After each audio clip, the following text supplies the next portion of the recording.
नमस्कार, मेरा नाम आकाश है और आप देख रहे हैं सिटी 24 चैनल। मेरे साथ मौजूद है ईश्वर जी जो गांव धांगड़ से हैं। अभी सरपंच के इलेक्शन होने वाले हैं तो उसमें इस बार अपना नामांकन दाखिल करेंगे। समझने के लिए लैंग्वेज में अगर हम बोले तो पर्चा भरेंगे। नमस्कार ईश्वर जी। नमस्कार सर, मैं जानना चाहूँगा, जैसे पिछली बार भी आप इलेक्शन में एक तरह से लड़े थे लेकिन आपने पर्चा नहीं भरा था तो आपके भाई सरपंच बने थे। इस बार आप खुद लड़ने वाले सर? हाँ जी सर, पहले तो मैं सिटी चैनल न्यूज़ 24 का यहाँ पहुँचने के लिए धन्यवाद करता हूँ।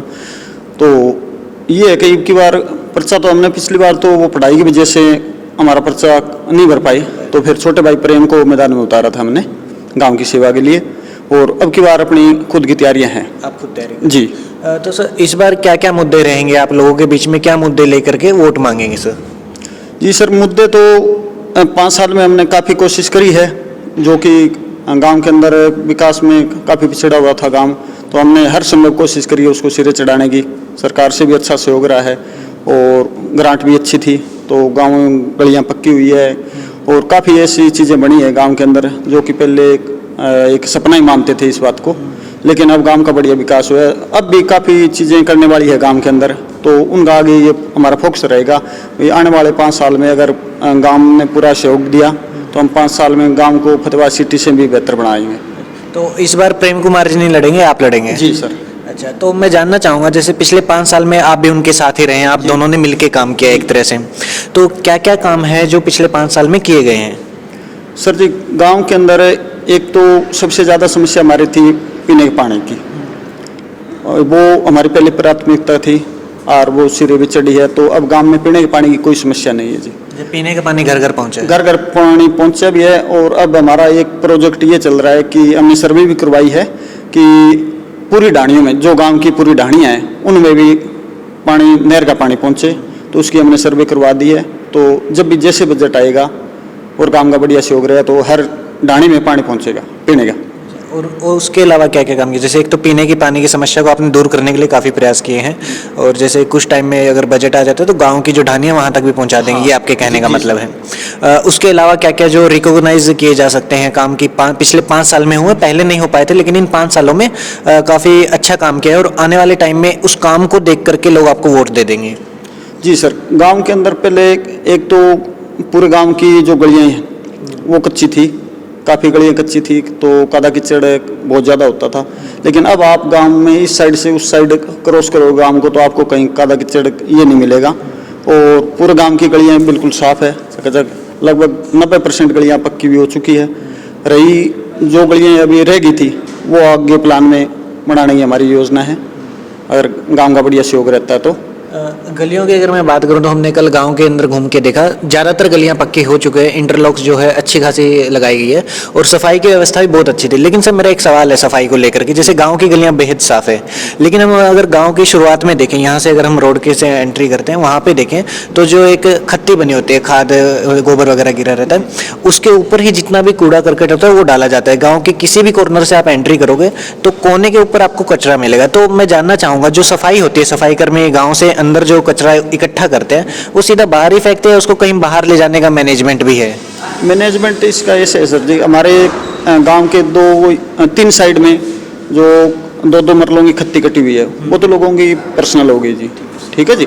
और अब हमारा प्लान एक ये रहेगा भाई, गांव के 2 साइड में कम से कम भाई 2-2 एकड़ जमीन चाहे पंचायत के तरफ से हम ठेके पे लें, चाहे लीज पे 5 साल के लिए ले गए, और उसमें उसे एक जगह इकट्ठा करें तो पूरे गांव में साफ सफाई बढ़िया रहे, और जो कूड़ा करकट है वो एक जगह इकट्ठा हो। और एक हमारी एक डिमांड और है, वीडियो साहब से भी डिमांड हम कर चुके हैं, तो उन्होंने आश्वासन भी है कि हम आपको 4 सफाई कर्मचारी और रखने की अप्रूवल दे देंगे, तो 4 वो और आ जाएंगे तो हमारे पास 8 सफाई कर्मचारी हो जाएंगे। अभी मौजूदा 4 काम कर रहे हैं जी, और 8 होने के बाद में फिर गाँव में ये सफाई की समस्या नहीं रहेगी सर जी। मतलब कचरा अच्छे से मैनेज हो पाएगा, प्लस अगर जमीन भी आपको मिल जाती है? जमीन लेंगे जी, जमीन लेंगे 2-2 एकड़ दोनों साइड गांव के। जैसे वेस्ट मैनेजमेंट की अगर बात आती है तो कल हमने आपके गांव में देखा जो एक 5 पॉइंट सिस्टम बना हुआ है, बहुत ज़बरदस्त है सर, बहुत कम गांवों में ये देखने को मिलता है, लेकिन एक तरह से वो काम करना बंद कर चुका है। इसका कारण है स्टार्टिंग में ही जो गाँव का पूरा वेस्ट पानी कचरा आता है वो पूरा का पूरा एक ग्रिड चैम्बर में इकट्ठा होता है, लेकिन वहाँ से ग्रिड को काटा जा चुका है। कोई बात नहीं, उनको करने दीजिए। कोई बात नहीं, इतनी दिक्कत नहीं होती है, आवाज़ साफ आती है इसमें। तो जैसे हम अगर उस ग्रिड चैम्बर की बात करें जी। तो नीचे से उसकी जो जिसमें सरिये होते हैं, जहाँ पे मुख्य रूप से ठोस कचरा इकट्ठा होना चाहिए था, उसको काट दिया गया है। उस सीधा का सीधा पानी सीधा जोड़ के अंदर जाता है। बीच में जितने चैम्बर बने हैं 1 2 3 4, उनका कोई उपयोग नहीं रह गया, कचरा पूरा का पूरा 5वें में जाता है यूं का यूं। तो सर क्या कारण है, सरपंच इसके ऊपर ध्यान नहीं दे पाए हैं, पैसा नहीं है, या फिर गांव के लोग सहयोग नहीं कर रहे हैं? नहीं, गांव का बहुत बढ़िया सहयोग रहता है जी। तो ये तो बजट पे निर्भर करता है। उस टाइम जो बजट आया वो 5 पॉइंट पे लगे हमारे, और अब हमारी ये प्लानिंग है आगे के लिए। जैसे अपने नज़दीक गांव बोडा में वो पूरा 5 पॉइंट पक्का है, वही प्लान हमारा है कि हम इसको पूरा कवर करें पक्के से, और इससे 8 या 10 इंच की पाइप डाल के पक्की नालियों में खेतों में डालेंगे इसको। तो जमींदार अपने जनरेटर की सुविधा भी हमारे पास है 5 पॉइंट पे, तो जमींदार को कुछ नहीं करना है, जमींदार को सिर्फ पानी लगाना है, और वो खेतों में अपने जो इंसान अनुसार जितनी ज़रूरत होगी वो अपनी पूर्ति कर सकते, लगा सकते हैं। लेकिन मुझे जितना मैंने देखा, जैसे उस ग्रिल्स को काटा गया है नीचे से ना, जहाँ पे कचरा इकट्ठा होना चाहिए था उसको हटा दिया गया है, अब कचरा यूं का यूं बात है। तो ये तो बजट का कोई इशू नहीं है, उसमें खाली ध्यान देने वाली बात थी मेरे हिसाब से। जी सर, उसमें एक कारण और भी रहा है, क्योंकि इस साइड में पूरे गांव का 70% पानी एक साइड जाता है जी, और जब बरसात का मौसम आता है तो पूरे 70% पानी एकदम स्पीड से जाता है, तो वो वहाँ पे पानी रुकता था। रुकने की वजह से लोगों के घरों में पानी घुस गया था 2 बार, तो वो एक मेन कारण तो ये रहा है। अब हमारा एक तो इसको 5 पॉइंट को पक्का करने का, और 5 पॉइंट से पूरा पानी खेतों में लेके जाने का ये प्लान है जी। एक गांव की दूसरी साइड जोड़ है, उस साइड भी हमें ये 5 पॉइंट बनाना है। सरकार से हमने डिमांड भी कर रखी है। एक 5 पॉइंट उधर हो जाएगा तो गांव का 50% वेस्टेज पानी दोनों में चले जाएगा, तो लोगों को भी समस्या नहीं होगी, ये पानी का भी बढ़िया प्रयोग हम कर पाएंगे। अगर हम बात करें जैसे गांव के अंदर एक जो मनरेगा की स्कीम रहती है, जो लोग जिन लोगों को रोजगार नहीं मिल पाता है वो मनरेगा के तहत काम करते हैं।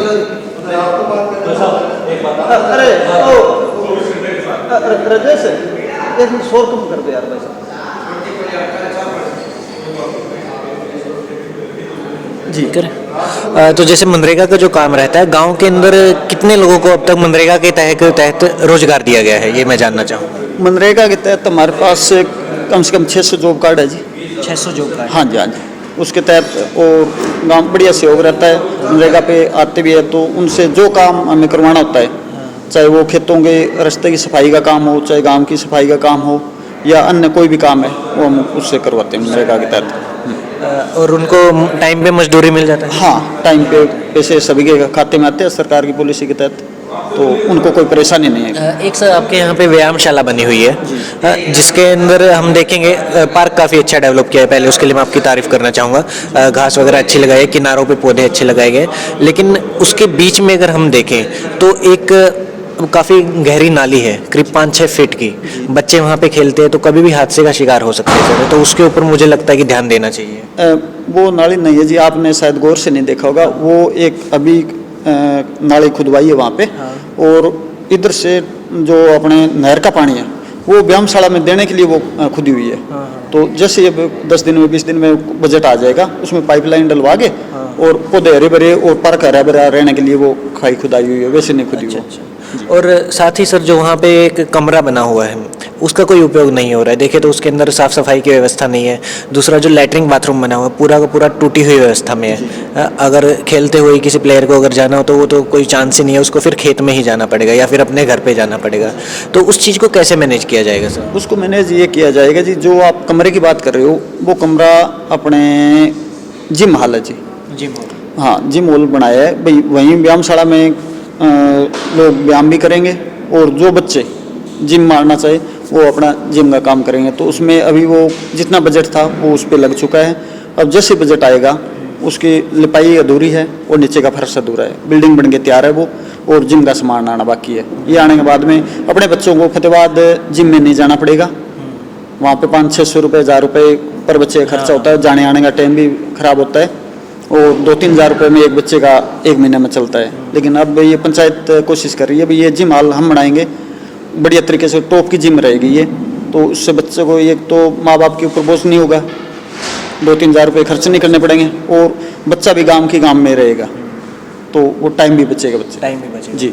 दूसरा जो शौचालय की व्यवस्था है वहाँ पे काफ़ी खराब हालत में, हालांकि ये नहीं कहूँगा कि सरकार ने बनाए नहीं है या पंचायत ने नहीं बनाए, बनाए गए हैं, लेकिन व्यवस्था जो है बड़ी गंदी हालत में है सर। पूरा तोड़ दिया गया है उसको, या फिर किसी भी तरीके से इस्तेमाल करने के लायक नहीं है वो। उसके बारे में क्या रहेगा, या किस तरीके से उसको मैनेज किया जा सकता है? हम ये भी नहीं कह सकते कि सरपंच हर वक्त उसका पहरा देगा, या तो वहाँ पे कोई एक बंदे को रखा जाए जो उसका ख्याल रखे पूरे स्टेडियम का ही, तो कैसे हो सकता है सर वो मैनेज? उसका मैनेज हो सकता है जी। हमने एक तो ये किया है कि एक परमानेंट चौकीदार की व्यवस्था होनी है उसमें, और एक सफाई कर्मचारी। जैसे हमें 8 सफाई कर्मचारी मिल जाएंगे, इनमें से एक परमानेंट व्यायामशाला के लिए हमारा सफाई कर्मचारी रहेगा वहाँ पे डेडिकेट। हाँ, वो उसी में एक रसोई भी है, एक कमरा बना हुआ है चौकीदार के लिए, तो सफाई कर्मचारी और चौकीदार वहीं रहेंगे 24 घंटे, वो मैनेजमेंट वो ही करेंगे।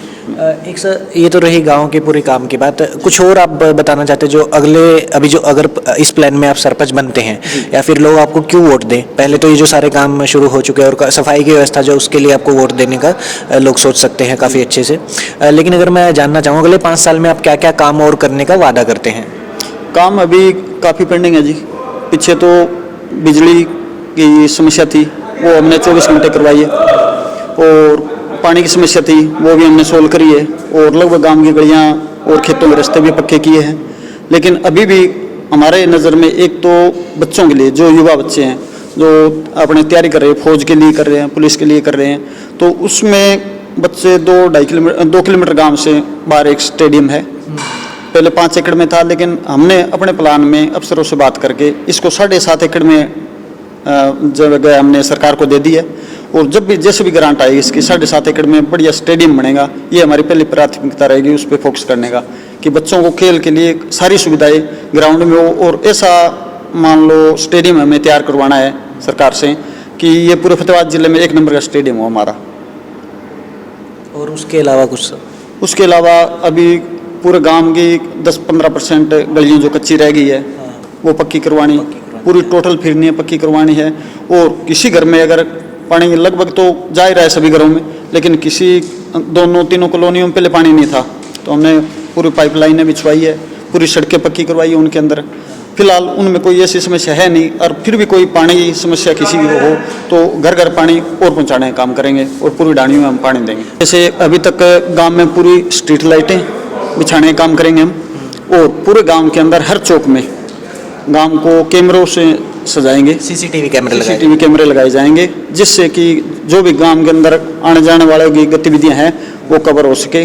तो जैसे कई बार क्या होता है, अपने तो यहाँ नहीं है लेकिन फिर भी कई जगह सुनने में से ये चीज़ें आती है कि जैसे स्कूल से लड़की आ रही है और आती है, तो वो हर स्कूल में हर रूम में कैमरे लगवाएंगे, कॉलेज में कैमरे लगवाएंगे, और टोटल गलियों के अंदर और पूरे चौकों में सीसीटीवी कैमरे लगेंगे। सुरक्षा के लिहाज से हर जगह पे व्यवस्था की जाएगी, हर तरह की व्यवस्था की जाएगी। चलिए बहुत बढ़िया है सर। अगर एक और सर मेरे को भी याद आए, सार्वजनिक शौचालय की अगर बात करें, जो बस स्टैंड के पास ही है सुलभ शौचालय, वो काफ़ी त्रस्त हालत में है सर, उसका किस तरीके से इंतजाम किया जाएगा?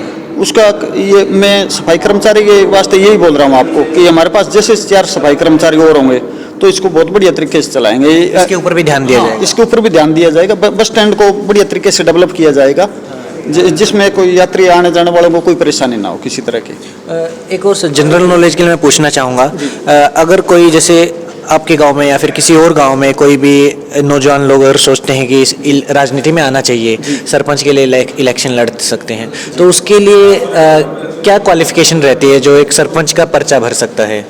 क्वालिफिकेशन तो सरकार ने तय कर ही दी थी कि 10th पास होना चाहिए कैंडिडेट हो वो। और उम्र कितनी होती है उसकी? उम्र तो जब से उसके वोट बनेगा तो वो भर सकता है, 18 साल से ऊपर भर सकता है। 18 साल से ऊपर का पर्चा भर सकता है। और चाहे क्वालिफिकेशन 10वीं जिसके पास है, चाहे वो 60 साल का हो, वो भी भर सकता है, कोई दिक्कत नहीं। मतलब ऊपर की एज कोई डिसाइड नहीं है, पर्चा भर सकता है। और इसके अंदर क्या लगता है, एक कैंपेन के लिए कितना खर्चा हो जाता है अंदाजा, जो एक सरपंच के लोग करते हैं, या हम देखते हैं गांव में कई लोग होते हैं करोड़ों में करते हैं, कोई लाखों में करते हैं, आपके हिसाब से क्या लगता है किस तरीके से वोट मांगे जाते हैं? नहीं सर जी, मैं ये नहीं मानता भाई पैसे के दम पे इलेक्शन जीता जाए, नहीं, ये कभी नहीं होता। ये तो एक अपनी अपनी सोच होती है, और वो तो लोग विश्वास कैंडिडेट पे विश्वास जता के ही देते हैं। वही ये गांव में काम करा सकता है, ये बच्चों के भविष्य के बारे में सोच सकता है, या मान लीजिए गांव को ऊपर उठा के लेके चल सकते हैं उसी को वोट देते हैं, वरना पैसे से नहीं जीता जाता इलेक्शन। चलिए सही है सर, और उम्मीद करता हूँ आपके गांव के लोग भी यही सब देख करके वोट दें। किसी भी तरीके से जो पैसा वगैरह, कई जगह पे हम खबर देखते हैं कि दारू बांटी जाती है, पैसा बांटा जाता है, और इस पे इलेक्शन कमीशन भी ठीक से कंट्रोल नहीं कर पाता है। तो उम्मीद करते हैं कि गाँव के लोग इस तरह की अच्छी राजनीति को समझे और जैसे अपने काम अपने अपने गिनाए हैं उन्हीं के भरोसे पे लोग अपना वोट दें। तो ये थे हमारे साथ ईश्वर जी, जो अगली बार धांगड़ गाँव से अपना पर्चा भरेंगे सरपंच के इलेक्शन के लिए। कैमरा पर्सन रामदास के साथ मैं आकाश, सिटी 24। धन्यवाद।